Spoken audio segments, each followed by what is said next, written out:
Hello everyone, welcome to Chetan Bharat learning. आज के MCQs में हम बात करेंगे मेजर इकोनॉमिक ऑर्गेनाइजेशंस की, जैसे कि world bank group, IMF, AIIB, ADB, NDB. इन सब के बारे में जो है हमारे एमसीक्यूज रहेंगे। चलिए शुरू करते हैं। आज का जो पहला एमसीक्यू है वर्ल्ड बैंक ग्रुप के बारे में है। With reference to the World bank Group consider the following statements. Statements हैं, आपको जो है इनको वर्ल्ड बैंकिंग इंडेक्स में देखना है। The first statement is it comprises 5 institutions which out of which one of the which is international Finance corporation. ये बिल्कुल सही है। इसके अंदर 5 इंस्टीट्यूशंस है वर्ल्ड बैंक ग्रुप, तभी हम उसे बोलते हैं, जिसमें से one is International Finance Corporation. Other are IRDA, IDAA, MIGA, IFC। ठीक है। The International Monetary Fund was originally part of the World Bank Group but later became a separate organization। ये फैक्चुअली इनकरेक्ट स्टेटमेंट है। देखिए, world bank group और international Monetary fund, इन दोनों को Bretton Woods institution के नाम से जाना जाता है। बट इसका मतलब ये नहीं है कि ये दोनों एक दूसरे के पार्ट पहले हुआ करते थे, बाद में एक दूसरे से सेपरेट हुए हैं। ये दोनों जब एस्टैब्लिश हुए तो दोनों जो है सेपरेट एंटिटीज की फॉर्म में एस्टैब्लिश हुए थे। दोनों के जो गोल्स थे वो भी अलग अलग थे। राइट। तो ये स्टेटमेंट क्या है, गलत है। The World bank Group follows a weighted voting system for decision making. ये बिल्कुल सही है। वेटेड वोटिंग सिस्टम का मतलब क्या होता है यहाँ पे, कि जिस जिस कंट्री की, जिस एंटिटी की वर्ल्ड बैंक के अंदर, वर्ल्ड बैंक ग्रुप के जो डिफरेंट इंस्टीट्यूशंस हैं, उनके अंदर जिसकी कंट्रीब्यूशन ज़्यादा होगी उसके पास ज़्यादा वोटिंग राइट्स भी होंगे। इसे हम कहते हैं weighted voting system. Third statement जो है वो बिल्कुल सही है। यहाँ पे फर्स्ट एंड थर्ड दो स्टेटमेंट सही हैं। Answer will be C. Second statement, ये अगेन स्टेटमेंट और रीजन वाला क्वेश्चन है, अदर रीजन वाला, तो उसको देखते हैं। The IMF lends to member countries facing balance of payment crisis. ये बिल्कुल सही है। IMF लेंड करता है उन कंट्रीज को जो balance of payment crisis, BOP crisis face कर रही हो। BOP क्राइसिस का मतलब सिंपल सा होता है कि अगर कोई कंट्री इंपोर्ट ज्यादा कर रही है, एक्सपोर्ट जो है कम कर रही है, यानी कि उसकी इनकम कम है जो एक्सपोर्ट्स के थ्रू मिल रही है, और उसके इंपोर्ट्स जो है ज्यादा है, उसका एक्सपेंडिचर ज्यादा है उसकी इनकम से, तो उस कंट्री के अंदर बैलेंस ऑफ पेमेंट का क्राइसिस हो सकता है। राइट। और अगर हुआ तो IMF वहां पे उस कंट्री को सपोर्ट करती है। ठीक। रीजन क्या है इसका? अब इसका रीजन आपको समझ में क्या आ रहा होगा। अगर आप रीजन को नहीं पढ़े तो स्टेटमेंट, सिर्फ पहले स्टेटमेंट को पढ़ते हैं, उसका रीजन समझने के, अपने दिमाग में जो उसका रीजन समझने की कोशिश करते हैं। अगर हमने IMF के बारे में पढ़ रखा है तो हमें लग जाएगा पता कि IMF का रीजन ये हो सकता है कि उसकी रिस्पॉन्सिबिलिटी है, ये उसकी ऑब्लिगेशन ही ये है। IMF को जब बनाया गया था उसका पर्पज ही ये था कि किसी कंट्री के अंदर कोई बैलेंस ऑफ पेमेंट क्राइसिस ना है, इसको उसको क्या है जो है इसको टेक केयर रखनी है। अगर आ गया तो उसको रिकवर कैसे करवाना है, ये IMF को देखना है। ठीक है। अब रीजन दिया क्या हुआ है यहाँ पे, the IMF has a mandate to promote global monetary cooperation and ensure exchange rate stability. Absolutely इसकी यही मैंडेट है, और जो मैंडेट स्टेटमेंट को जस्टिफाई कर रही है। So both statements are factually correct. Statement में हम सिर्फ ये देखते हैं कि स्टेटमेंट फैक्चुअली करेक्ट है या नहीं। रीजन में हमें दो चीजें देखनी होती हैं, कि पहली कि वो फैक्चुअली करेक्ट है या नहीं है, दूसरी कि वो स्टेटमेंट को जस्टिफाई कर रहा है नहीं कर रहा। अब यहाँ पे ये फैक्चुअली करेक्ट भी है और ये स्टेटमेंट को जस्टिफाई भी कर रहा है। तो आंसर क्या होगा, both statement and reason are correct and the reason is correct explanation of the statement given. So answer will be A. Now this is match the following kind of question. तो इसमें क्या है कि institutions दिए हुए हैं आपके सामने और उनके हेडक्वार्टर्स दिए हुए हैं, हमें ऑप्शंस दिए हुए हैं, हमें उनके साथ जो है मैच करना है। तो हम मैच करते हैं। AIIB का जो हेडक्वार्टर्स है वो इनमें से कहाँ पे है? अब AIIB के फुल फॉर्म क्या है? Asian infrastructure bank. ये बैंक बनाई गई थी चाइना के लिए। ठीक है। चाइना ने इसको जो है फाउंड किया था। पर्पस था कि एशिया के अंदर जो है लेंडिंग करनी, और एक जो पर्पस, जो एक्सप्लिसिट पर्पस नहीं था लेकिन इम्प्लिसिट पर्पस था, कि जो ADB है, एशियन डेवलपमेंट बैंक है, कि इसकी हेजिमोनी ना क्रिएट हो एशिया के अंदर, उस चीज को टैकल करना। ADB क्या था? ADB है एशियन डेवलपमेंट बैंक। इसके फाउंडर्स है जापान और US से। इनका पर्पस यही था कि एशिया के अंदर जो है डेवलपमेंटल प्रोजेक्ट्स और डेवलपमेंट के लिए पैसे जो है शुरू देना, उनको जो है कंट्रीब्यूट करना, ग्रांट्स देना, लोन्स देना उस चीज के लिए। अब AIB का जो हेडक्वार्टर है वो है बीजिंग। सो ए, राइट, AIB ए के साथ। एडीबी का हेडक्वार्टर्स मनीला फिलीपींस में ही है, तो यानी कि 2 का बी के साथ।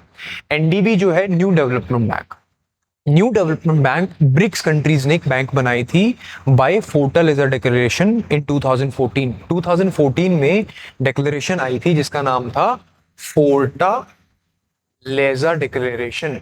इस डिक्लेरेशन के थ्रू एनडीबी बनी थी, ये 2014 में आई थी, लेकिन एनडीबी जब बनी थी वो बनी थी 2015 में। ये चीज हमें याद रखनी है। तो इसका आंसर क्या है, जिसकी एनडीबी के हेडक्वार्टर जो है वो शंघाई में ही है, so answer will be C. Correct. Now IMF और वर्ल्ड बैंक इन दोनों के ही हेडक्वार्टर जो है वॉशिंगटन डीसी में है, तो इसका क्या है 4 का D.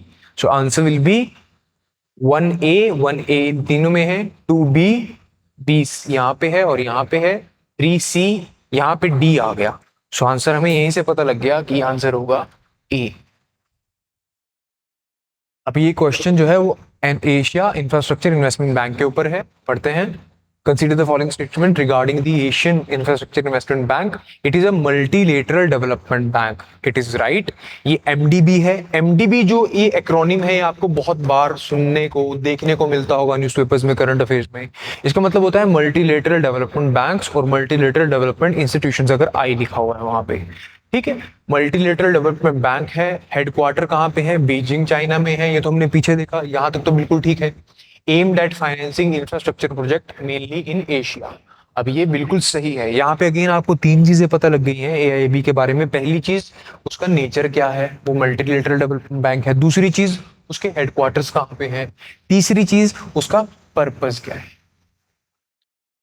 Clear. Now the second statement, only countries from Asia and Oceania, सिर्फ कहा कि एशिया और ओशियनिया की कंट्रीज जो है वो मेंबर बन सकती हैं AIIB की। The statement is wrong. Again only word है तो आप थोड़े से यहाँ पे जो है कॉशियस हो जाएंगे। अब कॉशियस होकर हमें ये नहीं देखना कि ज्यादा ओवर थिंकिंग करना शुरू कर दें। जब आप AIB पढ़ते हैं तो शायद आप जो है मिस कर दें इस पॉइंट्स को, या फिर अगर आपने पढ़ा है तो बहुत अच्छी बात है कि AIB की मेंबरशिप जो है वो उन कंट्रीज के लिए ओपन है जो या तो ADB की मेंबर है, एशियन डेवलपमेंट बैंक की, या फिर वो वर्ल्ड बैंक के इंटरनेशनल डेवलपमेंट एसोसिएशन की मेंबर है। अगर इन दोनों में से कोई भी क्राइटेरिया पूरा हो रहा है तो वो कंट्रीज AIIB की मेंबर बन सकती है, ठीक है। तो यहाँ पे ये स्टेटमेंट गलत है। India is a founding member and the second largest voting power in AIIB, ये भी बिल्कुल सही है। इंडिया फाउंडिंग मेंबर भी है, वो AIIB का भी फाउंडिंग मेंबर है और ADB का भी फाउंडिंग मेंबर है। दोनों मल्टीलेटरल डेवलपमेंट बैंक्स के हम क्या है, फाउंडिंग मेंबर्स हैं। यहाँ पे अब क्या लिखा हुआ है कि हमारे पास सेकंड लार्जेस्ट वोटिंग पावर है, बिल्कुल है। AIIB के अंदर भी वेटेड वोटिंग सिस्टम यूज करा जाता है। कौन सा सिस्टम, वेटेड वोटिंग सिस्टम, जो वर्ल्ड बैंक में यूज करा जाता था। और यहाँ पे भी क्या है, हम जो है एक सेकंड लार्जेस्ट कॉन्ट्रीब्यूटर हैं। अगर सेकंड लार्जेस्ट कॉन्ट्रीब्यूटर है तो हमारे पास वोटिंग पावर जो है वो भी सेकंड लार्जेस्ट हमारा शेयर है उसमें। ठीक, तो ये स्टेटमेंट बिल्कुल सही है। यहाँ पे 2 स्टेटमेंट सही हैं, 1 and 3, so answer will be B, 1 and 3 only. Now fifth question is regarding OPEC fund for international development। बहुत ही important fund है, 1975 और 76 में जो है ये बनाया गया था, राइट। इसका पर्पस क्या था कि जो कंट्रीज पुअर और डेवलपिंग कंट्रीज हैं या लो इनकम कंट्रीज हैं उनके अंदर डेवलपमेंटल वर्क्स को प्रमोट करना वाया ग्रांट्स, प्रोजेक्ट, इन सब चीजों के through. Clear. Now it is a development finance institution, यहाँ तक बिल्कुल सही है, नेचर हमको पता लग गया। Established by Organization of Petroleum Exporting Countries, यहाँ पे ओपेक से आप इसको डिराइव कर ही लेंगे, ठीक है। Organization of Petroleum Exporting Countries, ये भी सही है। तो ये स्टेटमेंट बिल्कुल सही है, right. It only finances projects in OPEC member states, ये स्टेटमेंट गलत है। इनफैक्ट इस स्टेटमेंट से हमें एक चीज जो है वो बड़ी इंटरेस्टिंग पता लगेगी इस फंड के बारे में। OPEC Fund for International Development दुनिया का एक ऐसा फंड है जो अपनी मेंबर कंट्रीज को बिल्कुल भी डेवलपमेंट प्रोजेक्ट्स के लिए ग्रांट्स नहीं देता। OPEC Fund for International Development fund में से जो भी पैसा जाएगा वो कहाँ जाएगा, नॉन मेंबर कंट्रीज में, यानी कि जो ओपेक की मेंबर नहीं है उन्हीं कंट्रीज के पास जो है इस फंड से पैसा जाएगा। Clear. So they answer should, अगर ये स्टेटमेंट सही करनी थी तो यहाँ पे वाइस वर्सा होना चाहिए था, यहाँ लिखा होना चाहिए था ओपेक नॉन मेंबर स्टेट्स। अगर वो लिखा होता फिर ये सही हो जाता। अभी क्या है, ये स्टेटमेंट गलत है, right. Venezuela is the only south American, ये बिल्कुल सही है। वेनेजुएला इकलौती साउथ अमेरिकन कंट्री है जो ओपेक ऑर्गेनाइजेशन की, क्या है, मैं OPEC Fund for International Development की बात नहीं कर रहा, मैं ओपेक ऑर्गेनाइजेशन की बात कर रहा हूं जिसने फंड बनाया। वेनेजुएला उसकी इकलौती साउथ अमेरिकन फाउंडिंग मेंबर है। Rest of its founding member were from the West Asia, और we also known और West Asia is also known as Middle East, तो वो सारे वहाँ के थे। Venezuela is the only south American सिर्फ एक कंट्री थी जो ओपेक की फाउंडिंग मेंबर थी। So answer will be 1 and 3 only. So अब 1 and 3 यहाँ पे जो है अच्छा नोट करेक्ट पूछा उसने, आई एम सॉरी। क्वेश्चन में हमें ये चीज ध्यान रखनी है, अभी जैसे मैं कंफ्यूज हो गया तो शायद आप भी हो जाए। क्वेश्चन में उसने पूछा है नॉट करेक्ट, यहाँ ये चीज हमें ध्यान रखनी है कि उसने नॉट करेक्ट की बात करी है, करेक्ट की बात नहीं करी। अब नॉट करेक्ट पूछा है अगर, तो करेक्ट कौन सी स्टेटमेंट नहीं है, सिर्फ 2, तो आंसर क्या होगा, बी, 2 ओनली, राइट। हम यहाँ पे ये चीज ध्यान से, फर्स्ट स्टेटमेंट हम ध्यान से पढ़ेंगे बिल्कुल कि उसने करेक्ट पूछा है या नॉट करेक्ट पूछा है। जनरली कुछ पेपर्स में क्या होता है कि नॉट करेक्ट को वो बोल्ड कर देते हैं, नॉट को, पर आप उस पर ट्रस्ट नहीं कर सकते हैं या फिर आप उसके डिपेंडेंट नहीं रह सकते हैं। आपको क्वेश्चन बड़ी ध्यान से पढ़ना है। एक्साइटमेंट में जो है मेरी तरह आपको स्टेटमेंट सिर्फ पढ़ के क्वेश्चन को इग्नोर नहीं कर देना, राइट।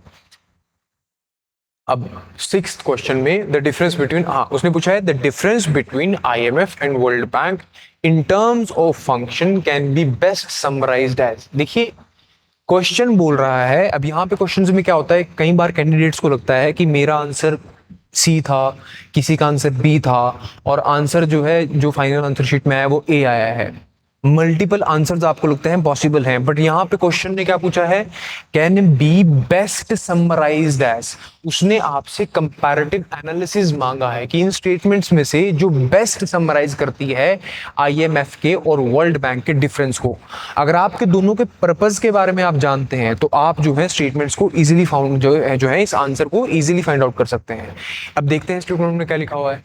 स्टेटमेंट ए में लिखा है the IMF focuses on long term poverty reduction while the World Bank provides short term balance of payment support। अभी हमने पीछे पढ़ा था कि बैलेंस ऑफ पेमेंट जो है उसके रिगार्डिंग जो सपोर्ट प्रोवाइड किया जाता है वो IMF के थ्रू किया जाता है।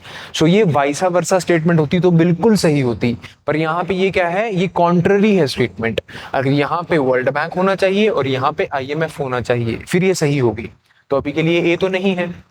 B, IMF provides short to medium term financial support for macroeconomic stability while World Bank provides long term development finance। अब यहाँ पे ये क्या है, ये हमें बिल्कुल सही लग रही है। IMF का काम है शॉर्ट टू मीडियम टर्म जो है फाइनेंसेस प्रोवाइड करना, फाइनेंशियल सपोर्ट्स प्रोवाइड करना। वर्ल्ड बैंक का काम क्या है, लॉन्ग टर्म डेवलपमेंट प्रोजेक्ट्स में पैसे लगाना। जैसे कि वर्ल्ड बैंक कहेगा कि ठीक है, अगर इंडिया जल जीवन मिशन कर रही है तो मैं थोड़ा कंट्रीब्यूट कर देता हूँ, अगर इंडिया का राइट टू एजुकेशन को एक्सपैंड कर रही है तो मैं थोड़ा कंट्रीब्यूट कर देता हूँ। These all are long term developmental projects, वहां पे वर्ल्ड बैंक पैसे देती है। IMF काम करता है short to medium term crisis को रिजोल्व करने के लिए। तो बी स्टेटमेंट यहाँ पे अच्छे से समराइज कर लिए। सी और डी को भी देख लेते हैं अगर बेस्ट समराइज करना है तो।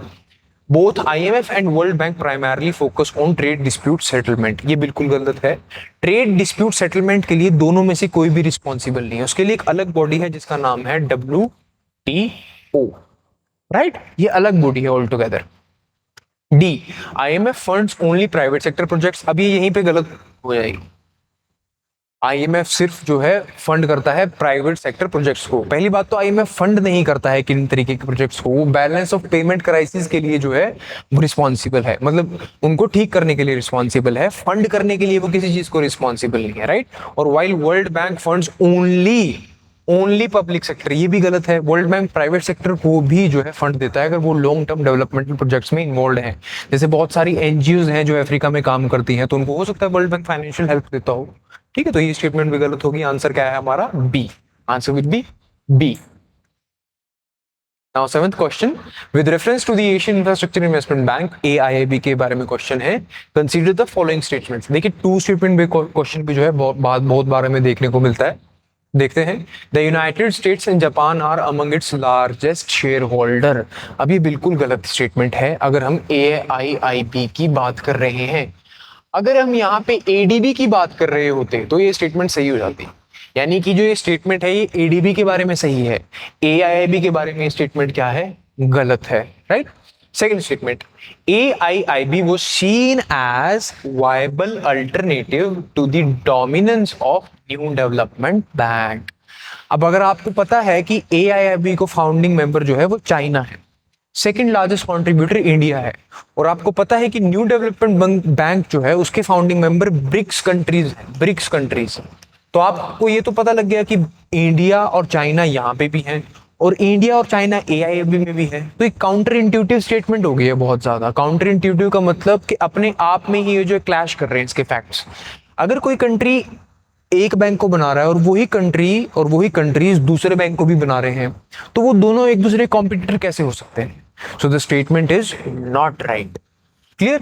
AIIB is seen as viable alternative to the dominance of World Bank और Western institutions like ADB। इन चीजों की डोमिनेंस के लिए एक वायबल अल्टरनेटिव हो सकता है AIIB, पर न्यू डेवलपमेंट बैंक तो अभी बहुत ज्यादा जो है इन्फेंट स्टेज पे है, तो इसके लिए नहीं हो सकता। Clear? So the question is, so statement is wrong. So what will be the answer with reference to this? Find the incorrect. अब यहाँ पे ध्यान देना है, इनकरेक्ट हमें फाइंड करना है कि इनकरेक्ट स्टेटमेंट कौन सी है। दोनों इनकरेक्ट हैं तो आंसर क्या होगा? C, both 1 and 2, both statements are incorrect. Which of the, again match is the following question आ गया। मैच क्या करना है, यहाँ पे इंस्टीट्यूशंस के नाम लिखे हुए हैं और यहाँ पे उनका वोटिंग पैटर्न लिखा हुआ है कि कौन सा वोटिंग पैटर्न किस इंस्टीट्यूशन में फॉलो किया जाता है। आपको जो है राइट जो है बताने हैं कि कितने पेयर्स राइट हैं कितने रॉन्ग हैं। पहला, आईएमएफ में quota based on relative economic size, बिल्कुल सही है। आईएमएफ में कोटा डिफाइंड होता है किसी कंट्री के इकोनॉमिक साइज के ऊपर। किस कंट्री का जितना ज्यादा इकोनॉमिक साइज होगा, जिसकी जितनी स्ट्रॉन्ग करेंसी होगी, उसको उतना ही ज्यादा वोटिंग शेयर मिलेगा आईएमएफ में। ठीक है। दूसरा, इंटरनेशनल डेवलपमेंट एसोसिएशन, यहाँ पे कैसा, अब देखो यहाँ इंटरनेशनल डेवलपमेंट एसोसिएशन लिख के उसने क्या करा, उसने डायरेक्ट वर्ल्ड बैंक नहीं लिखा, उसके एक इंस्टीट्यूशन का नाम लिख दिया। राइट। अब हमने पढ़ा था कि वर्ल्ड बैंक के सभी इंस्टीट्यूशंस में कौन सा वोटिंग पैटर्न फॉलो किया जाता है? Weighted voting pattern. राइट। तो वहां कंफ्यूज कर सकता है आपको वो। इंटरनेशनल डेवलपमेंट एसोसिएशन में अब कौन सा वोटिंग पैटर्न यूज होता है? Weighted voting pattern. यहाँ क्या लिखा हुआ है? Equal voting rights for all members, which is not true. Second will be wrong. Third, New Development Bank में क्या होता है? देखो अभी न्यू डेवलपमेंट बैंक में जितने उसके फाउंडिंग मेंबर्स हैं न्यू डेवलपमेंट बैंक के, उन सब के पास इक्वल वोटिंग राइट्स एग्जिस्ट करते हैं। न्यू डेवलपमेंट बैंक के सभी फाउंडिंग मेंबर्स के पास इक्वल वोटिंग राइट्स एग्जिस्ट करते हैं। मैं बोल रहा हूं फाउंडिंग मेंबर्स के पास, राइट। न्यू डेवलपमेंट बैंक में, और इसका मतलब ये नहीं है कि कॉन्ट्रीब्यूशन भी सबका इक्वल था। कॉन्ट्रीब्यूशन चाइना का ज्यादा था, क्लियर, लेकिन वोटिंग राइट्स सभी फाउंडिंग मेंबर्स के पास क्या है? इक्वल है। तो यहाँ पे लिखा क्या हुआ है? equal voting rights for all founding members, which is right. So answer will be 1 and 3 only. B will be answer. Now the next question. Ninth question. Which of the following institutions is often referred to as the soft window of the World Bank Group? इनमें से कौन सा institution ऐसा है जो है soft window, इनमें से कौन सा इंस्टीट्यूशन ऐसा है जो सॉफ्ट विंडो के नाम से भी जाना जाता है वर्ल्ड बैंक ग्रुप की? सॉफ्ट विंडो का मतलब क्या होता है? देखिए, हम बहुत बार सुनते हैं कि जो आईएमएफ है वो जो लोन्स देता है वो हार्ड लोन्स देता है। कौन से loans? Hard loans. Hard loans का मतलब, अब हार्ड लोन्स का मतलब तो ये है नहीं कि वो जो है भारी करेंसी दे रहा है, कुछ जो उठाने में दिक्कत हो रही है, कुछ और चीजें हैं। हार्ड लोन का मतलब है कि आईएमएफ के लोन्स में जो है, आईएमएफ के कंसेशंस में एक चीज एडिशनल होती है। वो एडिशनल चीज क्या होती है? रिफॉर्म्स। अगर आईएमएफ से पैसे लेने हैं तो अपनी कंट्री के अंदर रिफॉर्म्स करने पड़ेंगे आपको इकोनॉमिक स्ट्रक्चर में, तभी आईएमएफ आपको ग्रांट देगा। तभी हमें देखने को मिलता है कि किसी कंट्री ने बहुत टाइम से एप्लीकेशन लगा रखी है और आईएमएफ से ग्रांट नहीं मिल रही उसे, बिकॉज आईएमएफ पहले इंश्योर करना चाहता है कि क्या आप रिफॉर्म करेंगे या नहीं, फिर देता है। इसलिए हम कहते हैं इन्हें hard loans, right. Soft window का मतलब जो इजीली एक्सेसिबल ग्रांट्स हो, डेवलपमेंटल फाइनेंसेस हो, वो हमें आसानी से मिल जाए, इतने ज्यादा जो है उसमें उसका रिगरस नेचर ना हो उसे लेने का, राइट। अब वो वर्ल्ड बैंक ग्रुप का कौन सा इंस्टीट्यूशन करता है? International development association. International development association. इसका काम ही ये है डेवलपमेंट प्रोजेक्ट्स के लिए पैसे और ग्रांट्स देना पुअर और डेवलपिंग कंट्रीज को। तो आंसर क्या है? B, right, B. चल 10th question, recently several countries approach the IMF for, हाँ अभी हमें बहुत ज्यादा देखने को मिला कि बहुत सारी कंट्रीज IMF के पास जा रही हैं इस स्कीम के अंदर पैसे लेने। IMF का क्या है ये? IMF का एक फाइनेंशियल टूल है, एक फाइनेंशियल टूल है, राइट। अब क्वेश्चन पूछ रहा है कि अगर एक्सटेंडेड फंड फैसिलिटी के जो है लेने के लिए बहुत सारी कंट्रीज जा रही हैं, so which following describes the IIF, इनमें से कौन सी स्टेटमेंट बेस्ट डिस्क्राइब करती है EFF को? आई एम सॉरी, मैं IIF बोल रहा हूं, EFF को, वो जो है एक्सटेंडेड फंड फैसिलिटी। तो एक्सटेंडेड फंड फैसिलिटी को कौन सी स्टेटमेंट बेस्ट डिस्क्राइब कर रही है? Statement 1, it is a grant based facility for post disaster reconstruction. बिल्कुल भी नहीं, ये तो IMF के गोल से ही मैच नहीं कर रहा, post disaster reconstruction, right. B, it is a short term loan to address temporary liquidity matches। ये क्या है? short term loan है temporary liquidity matches को आंसर करने के लिए। No, it is not true। liquidity matches banking sector में भी आ सकते हैं। जरूरी नहीं है कि बैंकिंग सेक्टर का क्राइसिस जो है वो किसी कंट्री के लिए बैलेंस ऑफ क्राइसिस में कन्वर्ट हो जाए। पोटेंशियल हो सकता है लेकिन जरूरी नहीं है। जैसे कि 2008 में अगर क्राइसिस हुआ था अमेरिका में, बैंकिंग क्राइसिस, तो वो जरूरी नहीं कि वो बैंक ऑफ पेमेंट के क्राइसिस में जो है कन्वर्ट हो गया। So it is also not true और it does not describe best the EEF। अभी देखते हैं, चलिए इसे पेंडिंग पे रखते हैं, अगर बेस्ट मिल गई तो उसको टिक कर देंगे। C, it is a medium long term arrangement. पहली बिल्कुल सही एक्सप्लेन कर रही है, EFF का नेचर ही है मीडियम टू लॉन्ग टर्म, ठीक है, 2 से 3 साल तक एक्सटेंड कर सकता है, तो मीडियम टू लॉन्ग टर्म। दूसरा, to assist countries with structural economic problems. अब यहां पे किसकी बात हो रही है? Structural economic problems. आपकी इकोनॉमी के स्ट्रक्चर में ही दिक्कत है। Due to structural economic problems your country is not able to generate more receipts और to deliver more exports and is dependent upon more imports, and due to that structure your country is facing structural economic problems and due to which balance of payment crisis happened. तो उसको answer करने के लिए medium to long term arrangement exist करती है। ये statement best describe करती है। इससे अच्छा डिस्क्राइब करती है तो मतलब ये तो नहीं होगा। डी स्टेटमेंट देख लेते हैं। It is a facility for financing green energy projects. ये बिल्कुल भी सही नहीं है, ना ही ये मैंडेट है IMF का इन प्रोजेक्ट्स के लिए पैसे देने का। क्लियर है? So answer will be C. चलिए, सो आज के लिए इतने क्वेश्चन। अगली वीडियो में और क्वेश्चंस के साथ मिलेंगे। अगर आपको कोई भी डाउट हो तो आप ये सभी डाउट्स को हम यहाँ पे आंसर करेंगे। Please ask if any doubt is there. Thank you very much.